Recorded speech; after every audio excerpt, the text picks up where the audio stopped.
Welcome to In Great Company. This is the podcast where we explore how thriving businesses build relationships at scale. Hosted by Sindhu Shavastav and Danielle Tourette, we sit down with top executives to uncover the strategies that create stronger connections, engage teams, and lasting success. Let's dive in. Welcome back to We Crush Connections, the podcast where executives share how investing in people drives exponential business returns. I'm Sindhu Srivastav, and I'm here with my co-host Danielle. And today's guest has shaped an industry by building both strategic partnerships and deep personal legacies. And we invite Sarah as a globally recognized founder, strategist, and growth advisor. And DT, here's where you go with the sponsorship message. Yeah. This episode is brought to you by We Crush Events, your ultimate partner in corporate event planning. At We Crush Events, we do just that, crush events. We know that a company's event is a reflection of its brand, and we're here to make sure it's nothing short of perfect. Whether you need help sourcing vendors or a full-scale, all-hands-on-deck approach, our expert team has the skills and connections to bring your vision to life. And the best part, there are no planning or production fees, just seamless, stress-free event execution. Make your next event unforgettable. Contact us at www.wecrushevents.com/contact us. Awesome. So here we are welcoming Sarah Bundy. And Sarah scaled her award-winning agency, All-Inclusive Marketing, to international success, served iconic brands like Home Depot, Lululemon, and exited in 2025. Now she's co-founded Athena Collective, a game-changing platform to empower women in the businesses worldwide, and hosts for Female Founders Podcast. Sarah, we're so excited to have you. Thank you, ladies. It's great to be here. Yeah, Sarah, we're so pumped to have you on. To kick things off and get us started, what is energizing you, just so we can learn a little bit more about you as a leader kind of right now in this chapter of your life? That's a great question. And I'm, to be honest, trying to pinpoint exactly what it is because I'm finding a lot of things are interesting to me right now. And I'm feeling excited about all the opportunities that I'm seeing out there in the world. But what is actually taking most of my time and energy in a way that fills my bucket is helping women in business learn to thrive and thrive, not just survive. And I will tell you the reason why. And that is because when I started my company in 2009, I was 6 months pregnant. I had $7 in my bank account. I was broke, didn't have any connections, didn't know what I was doing. And over the course of 16 years, learned how to become an excellent leader, learned how to build a mid-market organization. We bootstrapped everything and we made a lot of mistakes along the way. We took a lot of risks. There was a lot of blood, sweat, and tears. And I didn't feel like going from A to B should have actually been as difficult as it was for me.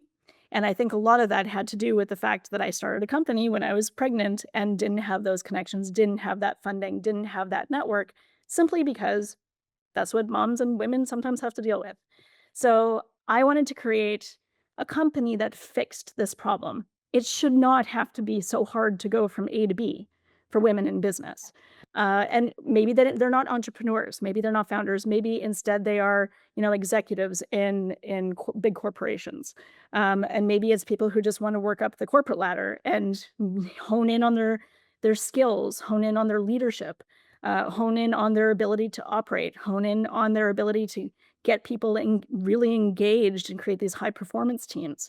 So that stuff fires me up. It's like, how do we help women in business gain the skills and expertise and knowledge and resources and connections and network that they need to be successful in life to help them expedite what is success to them? And that makes me pumped up. But Sarah, I just want to say, what a story.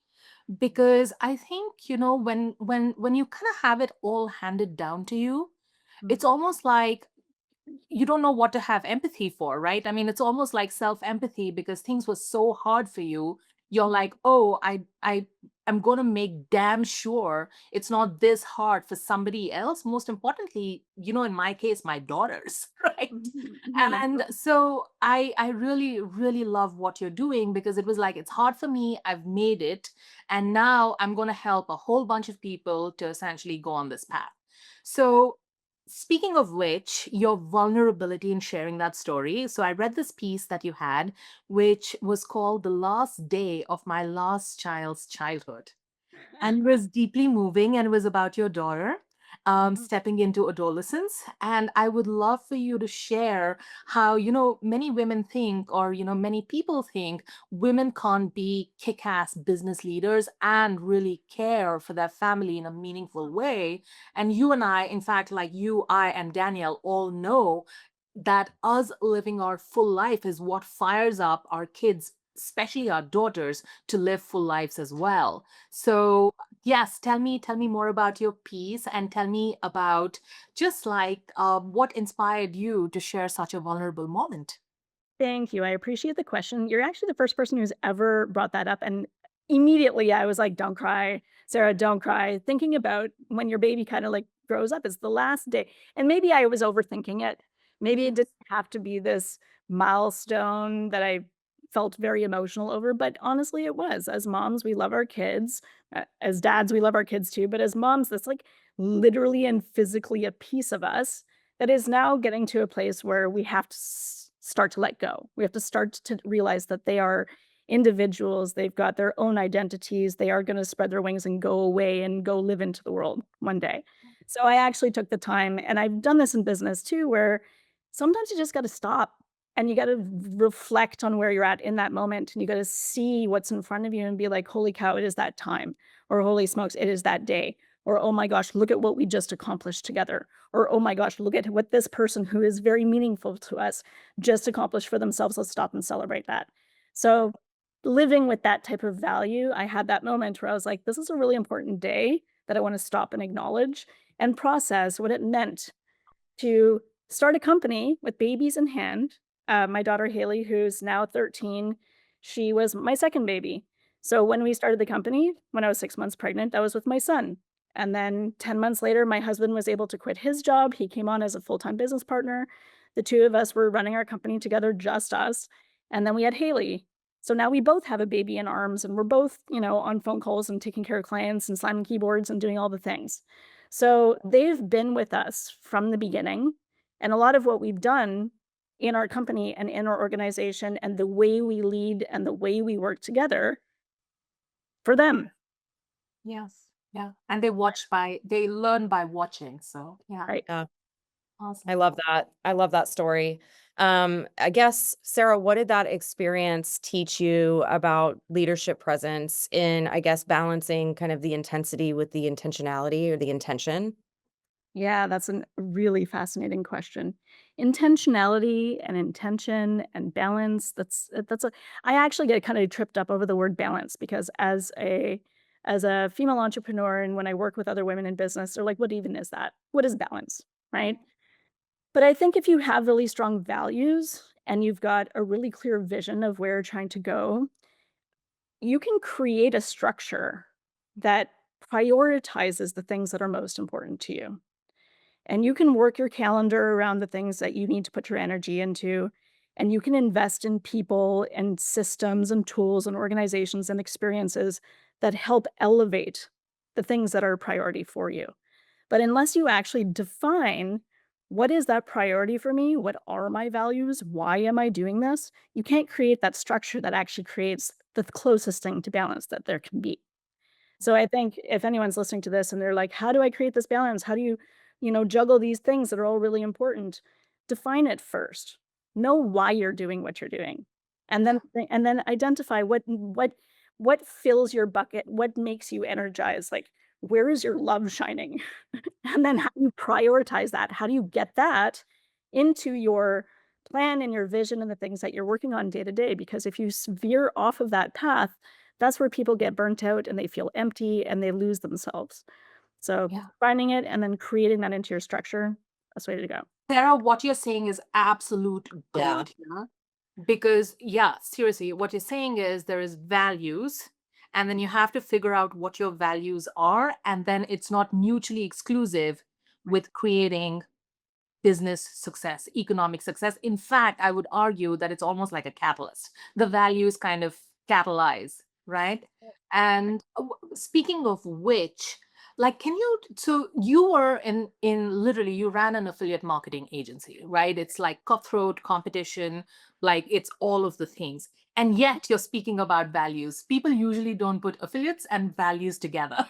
So paint that picture for us, like talk about like just like how, or was that a competitive differentiator, like what was it, the and more specifically so people can hear what your values were and how they drove business success. I appreciate that. Thank you. I think I've always been someone who wears my heart on my sleeve, and I've always been someone who is very candid and transparent about whatever it is that I'm feeling, thinking, and why.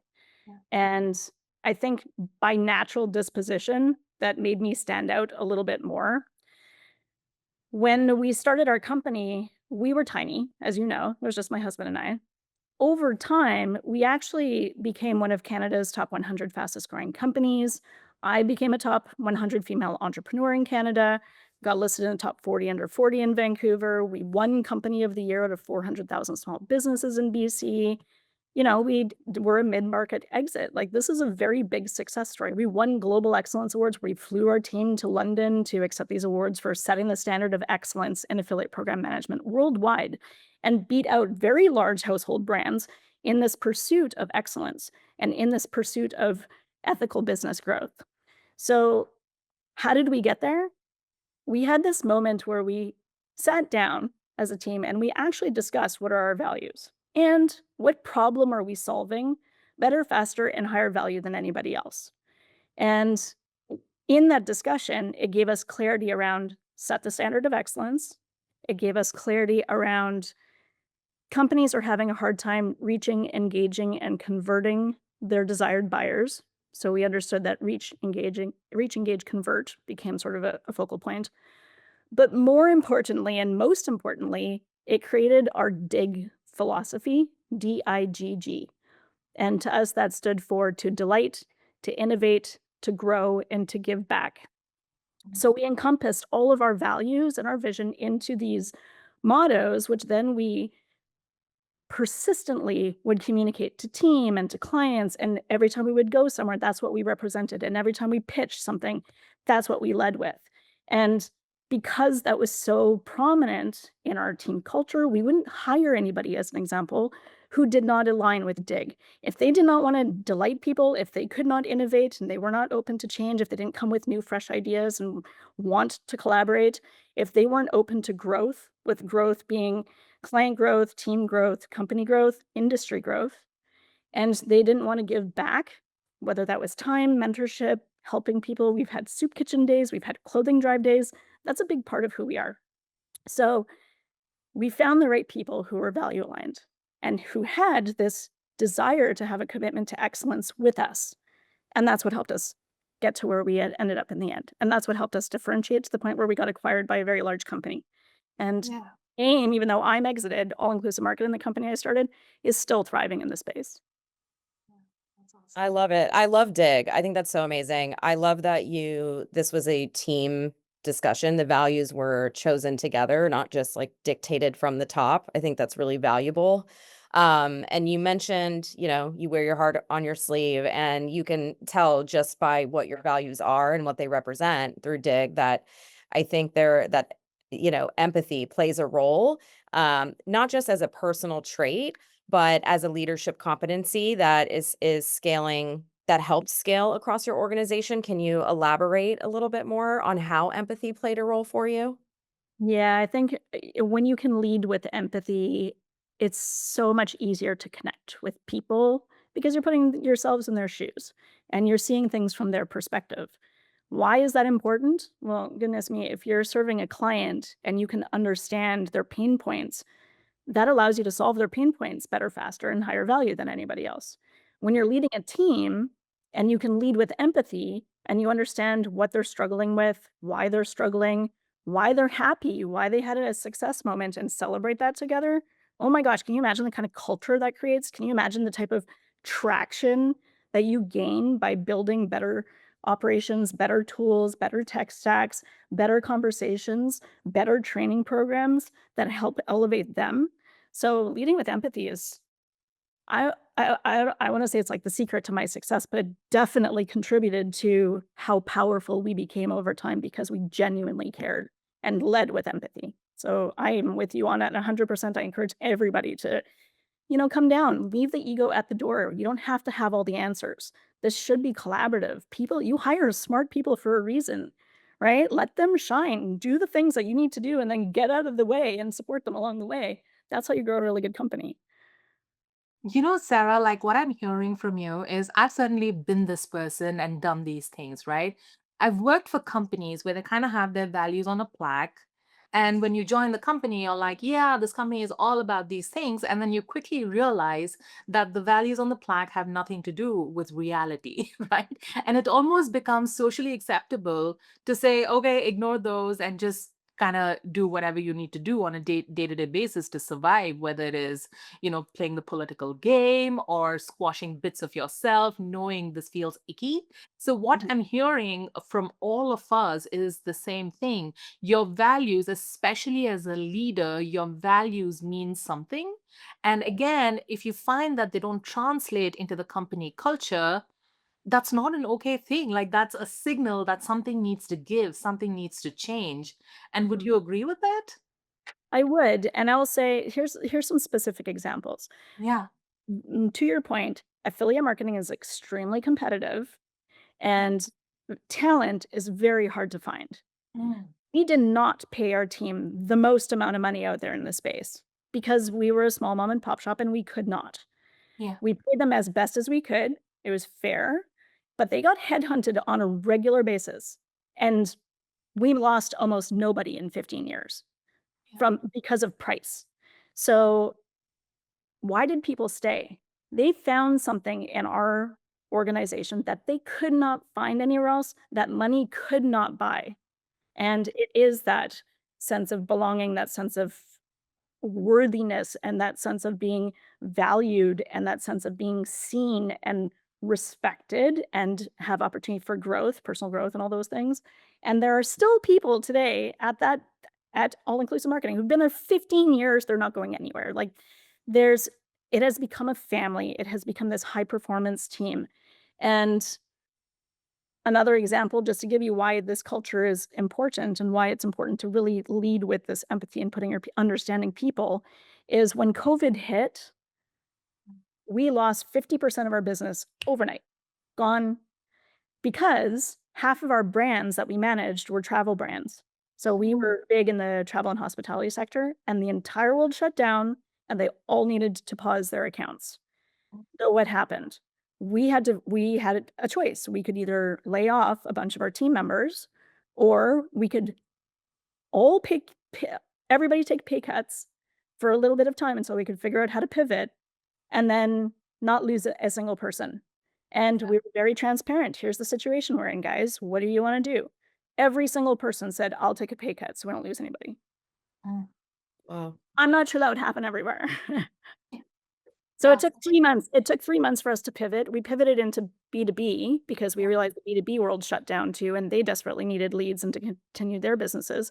We won Oracle as an account, and then from there, we end up winning all these larger accounts, Unbounce, Asana, like, they all kinda came on in that 3-month period of time, so we were able to make up that revenue and then some, and then later travel hospitality came back on. All those people got paid back what they took pay cuts on, but they didn't know that.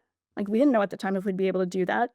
But we did, and then they all got a little bit extra too as a thank you for their contributions, to make sure Oh, we that's paid. absolutely beautiful. So my next question for you, Sarah, Mhm. is I know I find this conflict all the time, which is the conflict between my ambition and just me as a person and what's important to me, right? And they're not always like parallel tracks and they don't. So talk to me about here is I'm like so ambitious, I want to change the world and so on. But it's just like you need to take care of you too. You need to like take care of things you care about too. So how did the two like go for you? Yeah, I think that's where, the balance thing doesn't really play out perfectly all the time. I had a conversation yesterday with one of my mentors, and yes, I still have mentors. Even if I have to hire coaches, I still invest in people to help me figure out where I need to go next and be able to have clarity around what is my purpose? What is my vision? Why am I doing what I'm doing? Am I aligned with the things that matter to me most? So we had a little chuckle yesterday because um, I was feeling a little bit sad, and my mentor was like, "Why is your energy so down?" And I was like, "I don't know. I just feel like my ambition is like I want to grow Athena to be really big, and I love business, and corporate Sarah's happy, and like business Sarah's happy." And I was like, "Soup kitchen Sarah's sad." And she's like, "What do you mean?" And I was like, "I literally would wanna spend my day and just put on a baseball cap, jeans, and a t-shirt, no one knows who I am, and I just go volunteer at a soup kitchen all day long. And that would make me really happy right now, like, that's all I wanna do." And she's like, "Well, we gotta make sure Soup Kitchen Sarah then is getting some love and attention." And I'm like, "Yeah, there's also friendship Sarah, because I feel like I'm a really bad friend right now. I haven't gone to visit my friends, I haven't seen them, some of them have babies, I should be going to help them. I used to help them all the time. I'm MIA right now while I take care of my own family and start another business." So, it's a constant, I don't wanna say battle, it is a constant awareness of what you need and where you're at, and then how to, again, prioritize that into your schedule, into your life, into your plans, so that you don't have to keep swinging this pendulum back and forth of like, "I've done everything over here, ambitious me. Now I've done everything over here, family is good, but business has suffered," or like, "None of my values are actually, oh, my friends haven't heard from me in a year." Like, you gotta find the reality check of there's a lot of things going in your life. Yeah. Life and business is busy. Family is busy. You have people you care about. Just because you're busy for 3 months or a year doesn't mean those people are gonna go away, but it is important to look and be like, "Okay, what have I not fed recently? What have I not tapped into recently that is important and is a big piece of who I am?" So, the awareness and bringing it back up is how you can figure out how to rebalance as best you can. I love that. I would love to master the art of balance. I don't think anybody ever has it perfected, but man, you are doing a phenomenal job of talking about it, which I think is so important, which is something we all need to do more and making it a priority to put yourself first and prioritize you. We always, especially women, put ourselves on the lowest on the totem pole in terms of that. So, to kind of touch on that from your perspective, what do you think top employers are missing when it comes to this, like empowering working parents or working moms or that true, balance that everybody's seeking at the executive level? What do you think's missing from their end? I think there's 2 things that are missing. One is this concept that you still have to work 9 to 5. Mhm. We always left our team with very flexible hours to go to field trips, and if you needed to take 2 hours in an afternoon because you needed mental health break, totally get it. We didn't have these, like, boxed in requirements of when you're supposed to be productive and working at your best. People take if you hire properly and you hire based on your values, people will work. They will do their jobs. So and they will get the results that you're looking for. So for executives to be like, "If you don't fit into my required box, then you don't have a place here." Well, you're gonna miss out on some really smart people and some talent and some very hardworking people who will get amazing results and be amazing teammates and have longevity and be loyal to you. You're gonna miss out on those people because of box. So my caution would be watch out to not be too rigid because you lose out on the opportunity to have amazing talent of people who can produce amazing results, be fabulous leaders, be fabulous teammates, have a little flexibility and compassion, lead with empathy. So that's one. The other challenge that I see is limiting opportunities for growth. So whether that is, let's say you're an executive, you've got a team, and you're kind of going through the motions. I got a job to do. This is how we've always done it. Please be careful of that. You want to be able to say, okay, what is new and fresh? How do we keep our team innovating? How do we keep our team asking the right questions? Why are we doing the things we're doing? Is it the correct way to do it today? It might have worked 5 years ago, but is it actually a best practice today?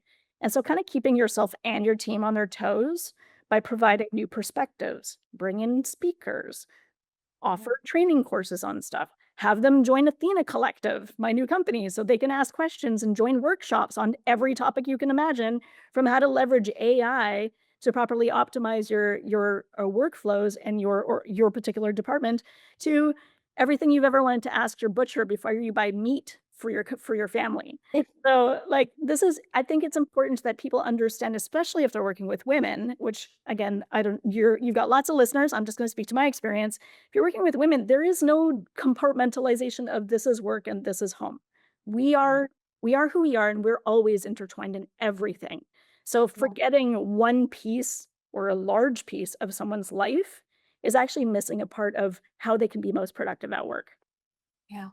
No, that's absolutely beautiful. So in engineering, we learn it as first principles, right? Like first principles is always around what's the goal and what are the principles that'll get you there. And if 9 to 5 is one of the principles, like so be it. But most of the time, it's absolutely not a principle.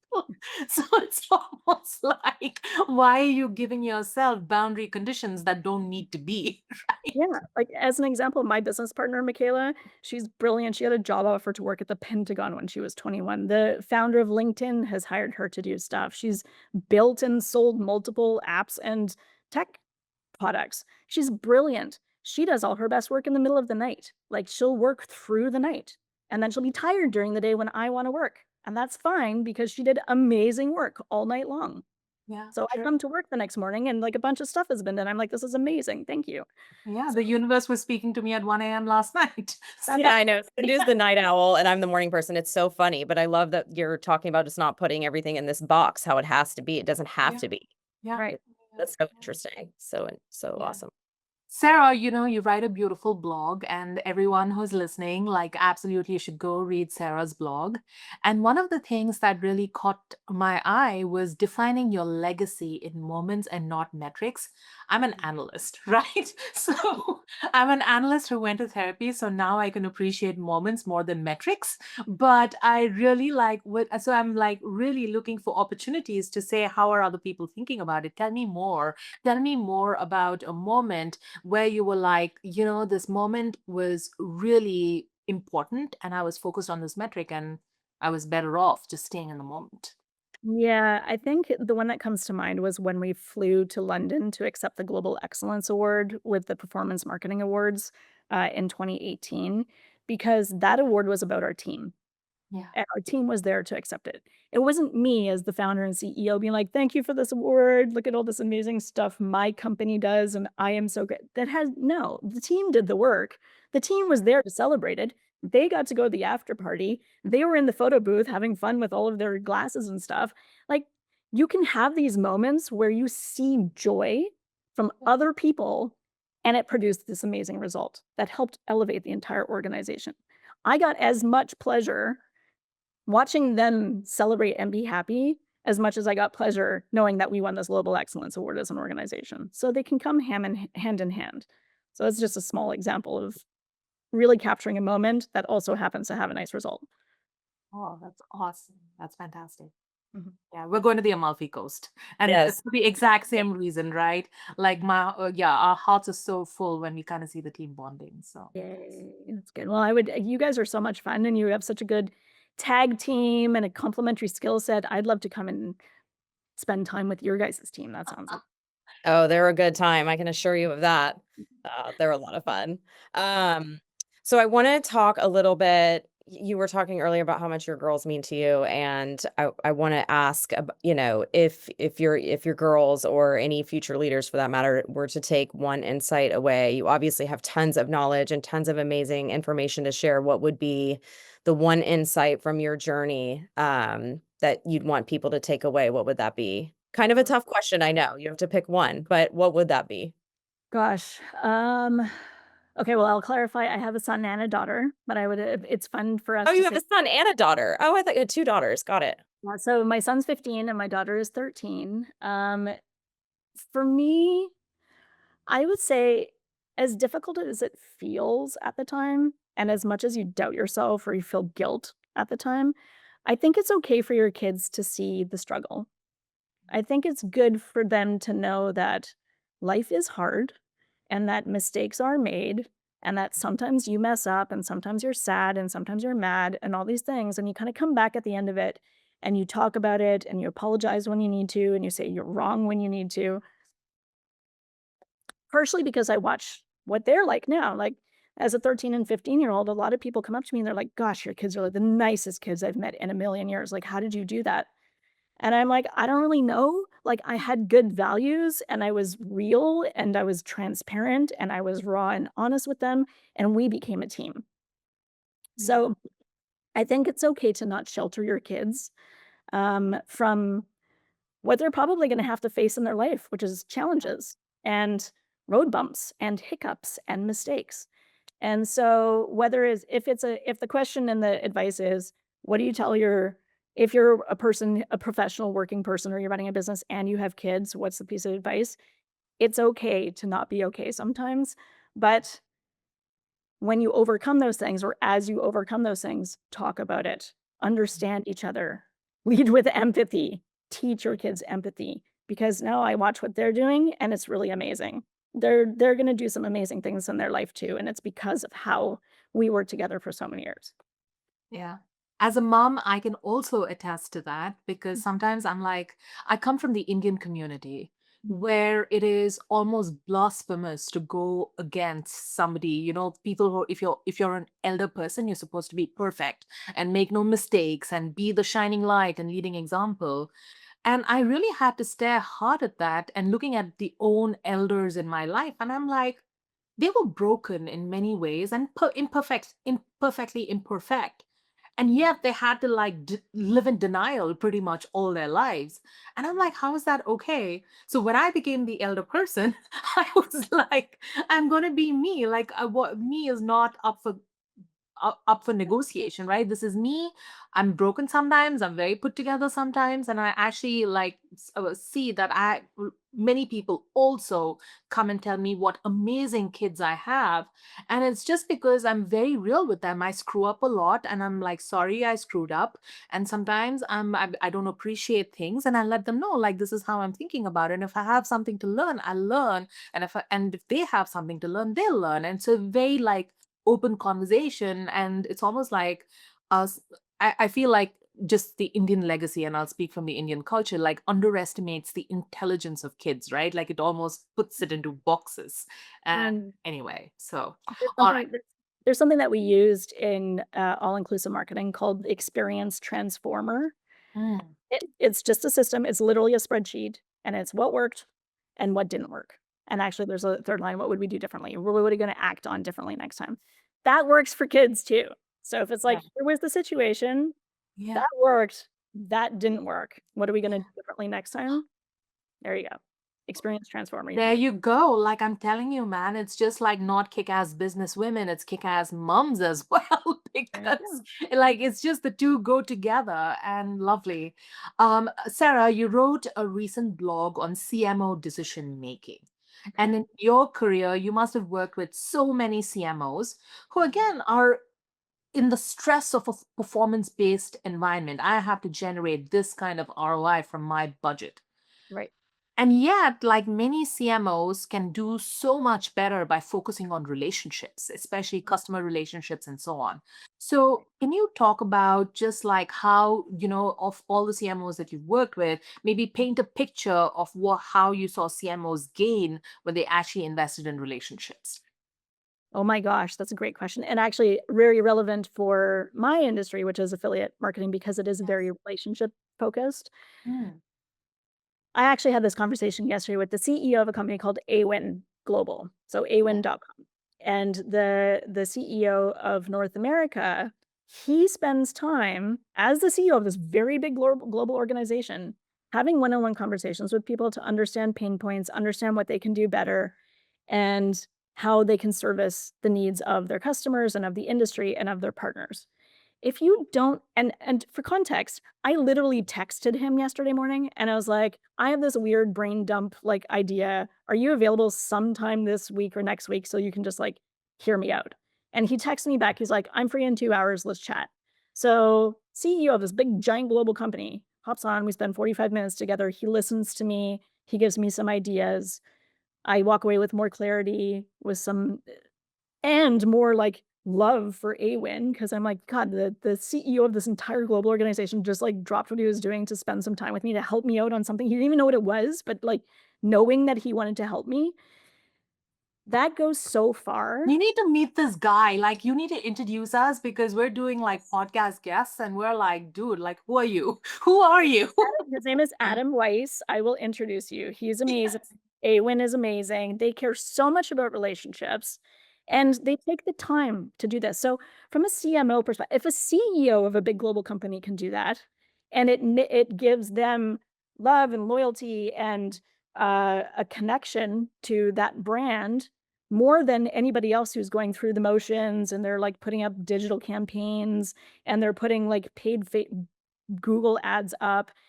I would rather have a conversation with somebody for 15 minutes where we can collaborate, we can hash out ideas, we can innovate, we can solve problems together.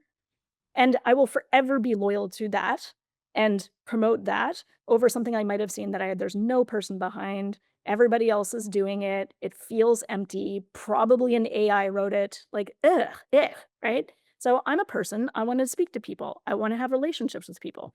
So yesterday I was saying to him, I was like, when we started in affiliate marketing, everything used to be relationship based. It was who you knew. It was the trust that you built. It was the innovation and creativity that you could create and the problem solving that you collectively could do together. So it went from relationships and then things became transactional and then things leaned into AI. And now everybody's trying to be like, I just need a human. Like, where are the people at? I need relationships again. So it's come full circle. And it's fine because now from a data perspective, like you've got attribution technologies that can help track what's happening from a transaction level and all the metrics are there. That's great. CMOs need that. CEOs need that. Campaign leaders need those things. AI is great because it's being brought in as a tool for people to be able to take the stuff that they don't need to be doing so that then maybe they can focus and shift their attention to build relationships again. But it's not meant to be a replacement. And I think where a lot of companies are getting it wrong is they're either making things too transactional or they're leaning on AI to create what should be a human connection, and it is not working. It is the ones that are leveraging them as assists and putting a human element to it are the ones that are winning in the end of the day. Yeah. In our case, it's literally the dog wagging the tail because we use AI to build connection. So we use AI to listen literally for where is connection broken, where could people really benefit from getting together, and that's what makes our corporate events even better. So We Crush AI is the AI arm of We Crush Events, and we're building our first product called Connections right now. Love it. Great. So Oh, it's it's an assist. awesome. It's there to help people do their jobs better and build those relationships in a way that it's going to be meaningful and impactful and memorable. It's those moments, right? Those legacy moments. Brands can have those legacy moments. It's not just Oh, people. completely. Yeah, I mean, and we do events, so obviously we have a very strong passion for that human connection. And I could go on and on and on for hours about how important relationship building is. I mean, we when we first met, I think we all three hit it off, and just with 5 minutes of getting on a Zoom and getting to know each other, like you immediately see just how different it is to build the relationship and how impactful it is as opposed to being more transactional that way. A lot of leaders still treat kind of relationship building as intangible. So what are your thoughts, or I guess how can leaders reframe connection as viewing it as a strategic asset, and then how can they, quantify it or measure it? I think having the right strategic partners is similar to having the right team on your staff, right? You don't want to hire everybody and anybody. You want to hire people that are going to get the job done, that align with your values, that have the potential to perform, and that have the potential to push you forward. So partnerships are similar to that. You want to be able to find your value aligned partners. You have similar problems that you're solving, and then you figure out through relationships how to solve those problems together. And yes, there are going to be metrics that are available to help you track if it's working or not, whether that's sentiment, whether that is converted sales, whether that's leads coming in or downloads of apps or whatever it is, attendees, ticket sales, right? So there are always going to be those metrics. But if you're not paying attention to, is that partner the right partner for me? And if so, why? And if not, why not? then you're throwing your net out there and kind of hoping that something sticks. And there's no strategy behind it, which is why they're called strategic partners and not just partners. Yeah. So it's Yeah. always going back to a place of empathy, no matter what. So again, that human element, which is great. Yeah, and alignment of purpose, alignment of values. Why are we doing this? And if there's a good answer to why are we doing this together, metrics can be put into place, but that's what's Yeah. going to make it work.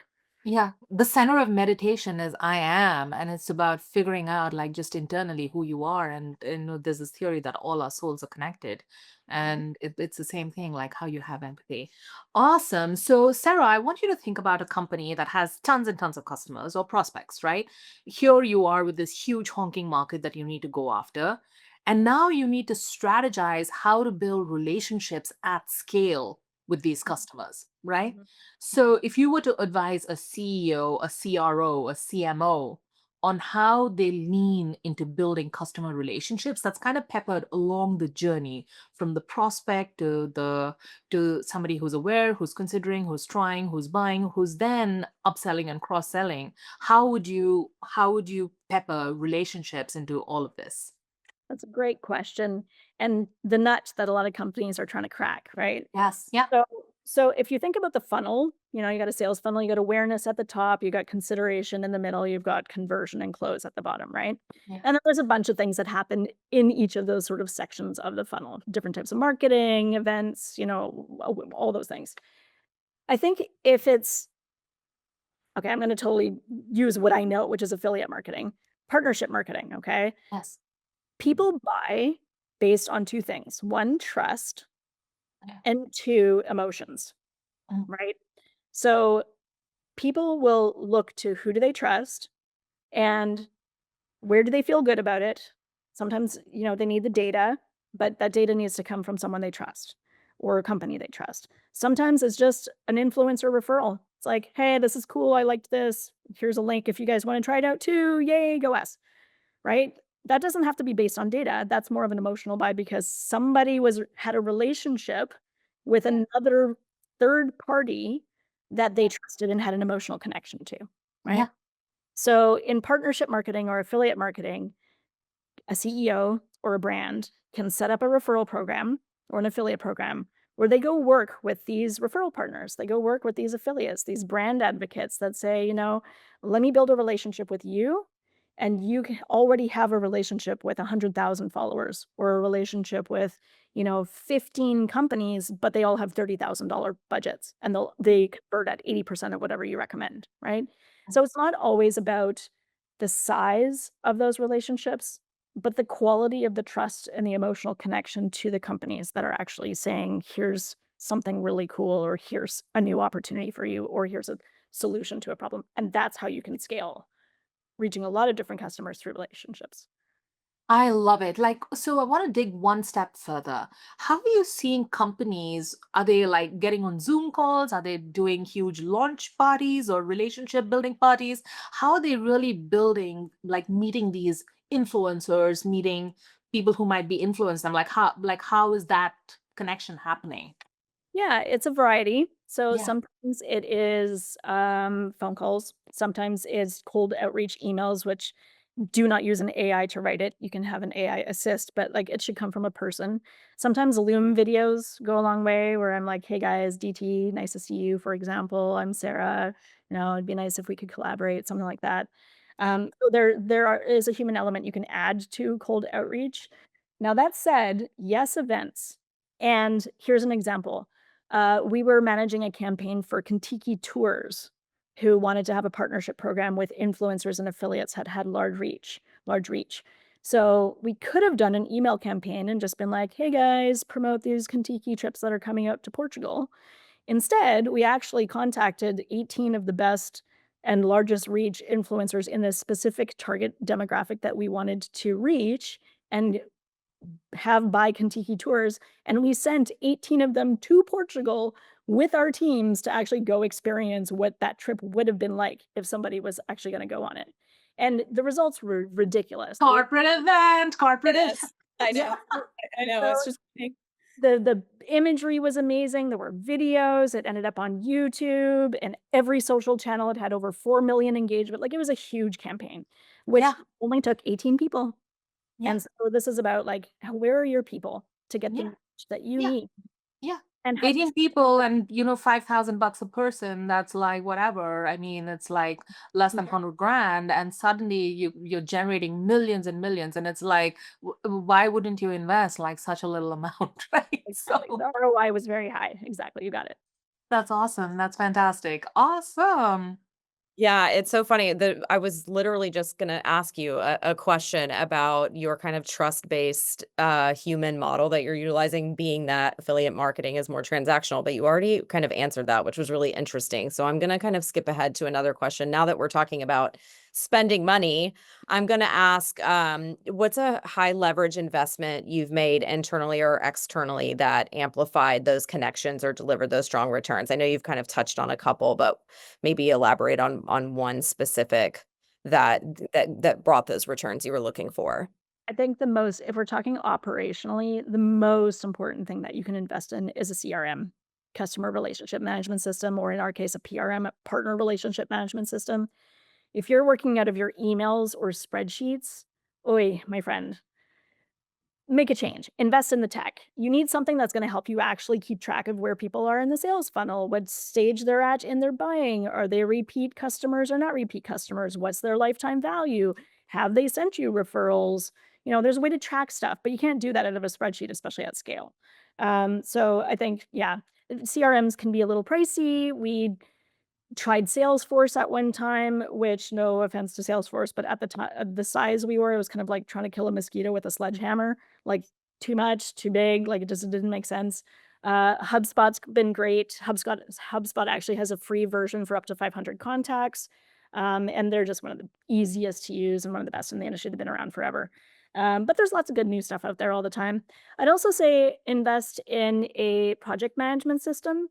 So whether that's the Asanas or the Mondays or the We're doing that right now. I love that. Yes. great, because there's so much to do in the day, right? And there are a lot of different moving pieces, and there are a lot of people you got to work with, and there's deadlines, and there's priorities, and there's things that you're going to need to tag to certain things and keep track of. Oh my gosh, it's a lot, right? So trying to do that without a system is very difficult and balls drop.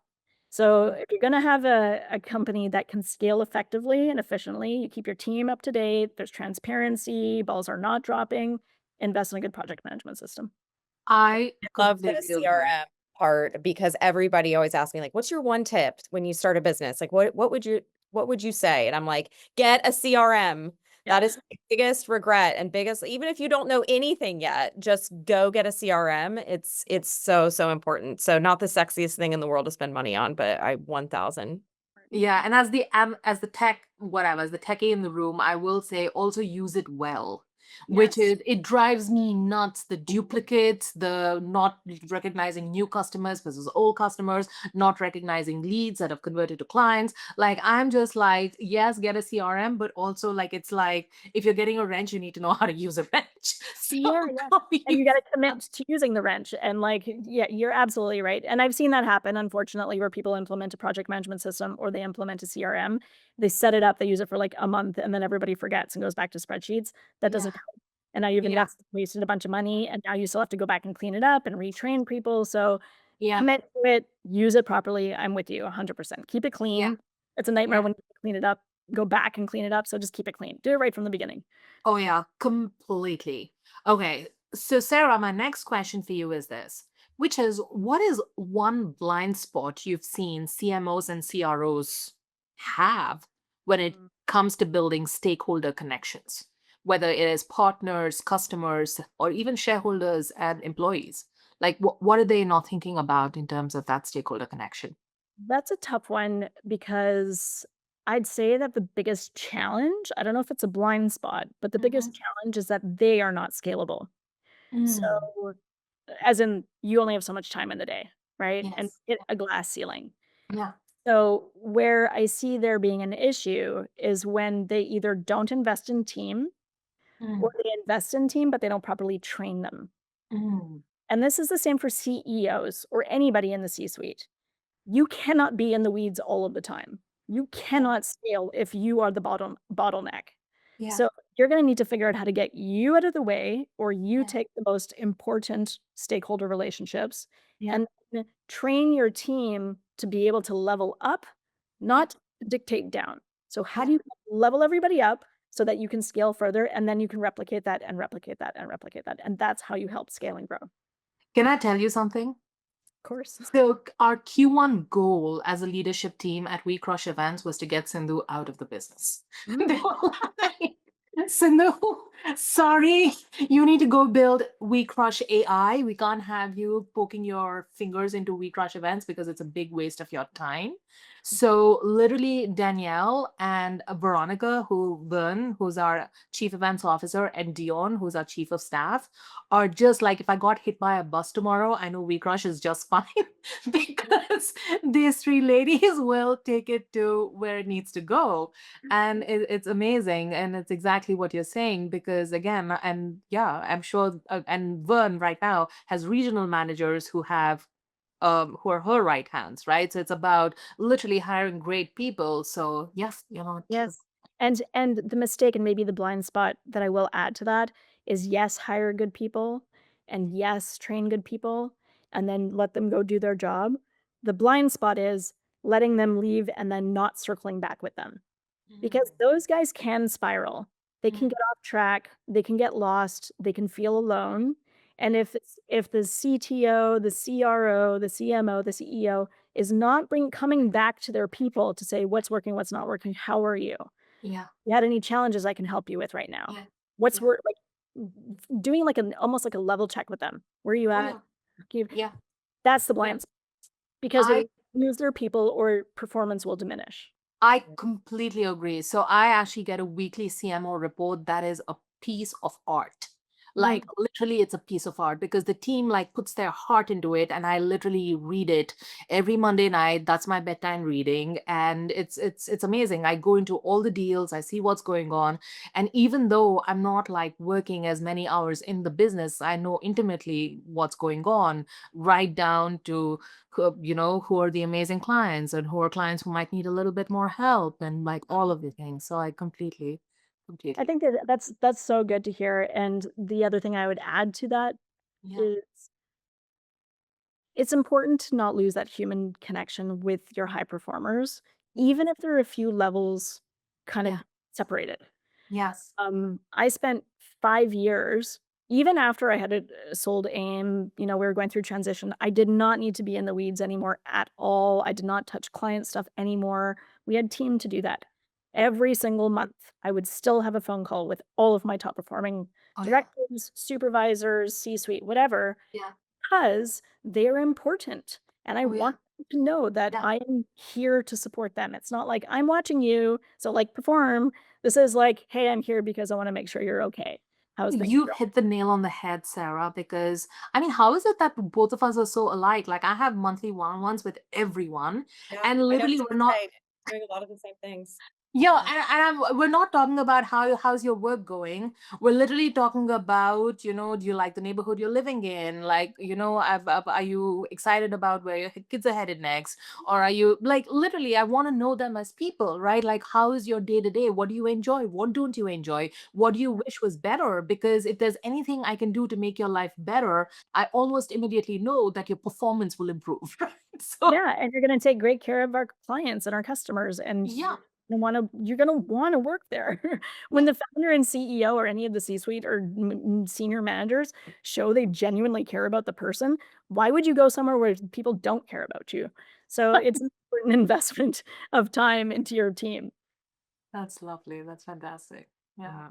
1000% agree. Okay, a few fun rapid fire questions before we close out. It's been so fun talking to you, but we want to dive in a little bit more to the human behind the entrepreneur, the CMO. Um, what's one truth your family sees in you that your board or team might miss or have missed? That's Ooh. a tough one. I I know. Tough one. I have really bad ADHD, like, really Okay. bad. Like, I should probably be on meds, and I'm not. Most people don't know that, but I will say the reason why I'm bringing that up is because I get so hyper, and I get so excited about stuff, and I cannot sit still. People are like, "You need to calm down and rest." And I'm like, "I actually physiologically cannot." And then I burn out sometimes. So I need to be so my family, we have a chuckle over it. my sister-in-law, she told me that in France they reference ADHD as "ta-da." So every time I have an ADHD moment now, I'm like, "Ta-da!" Yeah. So it's a little like a family joke, but yeah, it's hard for me to come down because of that, but it's okay. It's a blessing in disguise, I guess, because I got Yeah, it's all the because you have energy such to a do all great the things. spirit. Yeah, you're so fun, but Mhm. that's really interesting. Thanks Yeah. for sharing. That's awesome. All right. So, Sarah, when you look back decades from now, and we're going to wrap up, okay? I'm looking at the clock and we're going to wrap up pretty soon. But when you look back decades from now, what legacy do you hope to have? Not just When I look business, but in the when I hearts look of the people. forward decades from now, Yeah. hmm, When you look back decades, not even 4 decades. when I look back decades from now, what do I hope? Exactly. When you look back decades, like what's your legacy? Like what are people saying about Sarah? I would love them to say I was a good person, first of all. I would love them to say that I spent my life trying to help people. Yeah. I would say I know already, I'm, in my early 40s. I've exited the affiliate marketing industry full time, but I know I contributed to the advancement of that industry. And people still talk about that. By no means was I the only person. There were lots of people contributing, but I know that I was a focal point at one point that really helped that industry take off along with it, a handful of people. Education was really important. And I wanted that industry to have the same respect and ethics and appreciation, mainstream marketing that other channels did. And know already that I was helping contribute to that along the way. Now I want to do that for women in business. So I would like women in business to elevate, and I would like to be a focal point for that, a catalyst for that.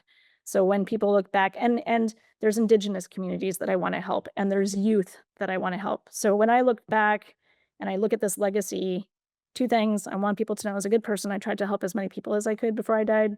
And I left two great kids who are going to do the same. That's it. That's my That's goal.